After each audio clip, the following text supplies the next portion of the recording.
What do we have to still look forward to? Oh, there's lots to look forward to, Eamon. In fact, it's a fantastic lineup on centre court today because Katie Boulter, one of our top British players who has had an amazing lead into Wimbledon. She's won a lot of matches and she had her first win over a top 10 player last week in Eastbourne. And that player that she beat, Karolina Pliskova, is the same opponent that she's going to meet out on centre court today. So that's going to be intriguing because sometimes it's difficult to back up a huge win like that.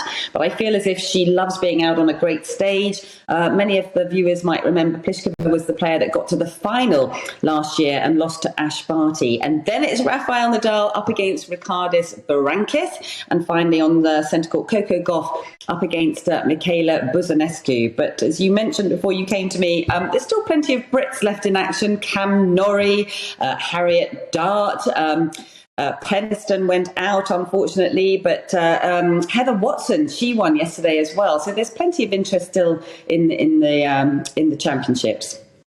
About Cam Norrie, he's our number one player, our number one hopeful in the tournament, and yet we hear so little about him. It's all Emma Raducanu and Andy Murray, obviously previous Grand Slam winners. But set our interest on fire, get us all behind Cam Norrie.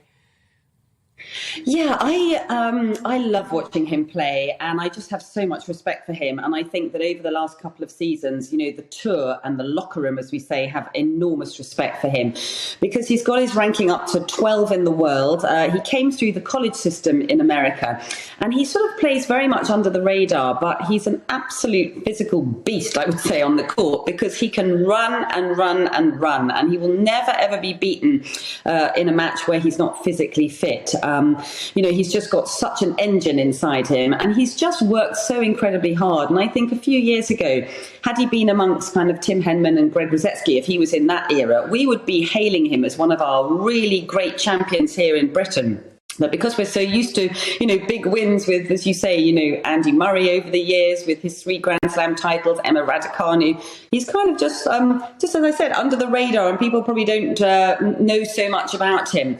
But he's got a very unusual game as well because he's got a lot of spin on his forehand and the backhand is incredibly flat. So it's very low over the net and it stays low.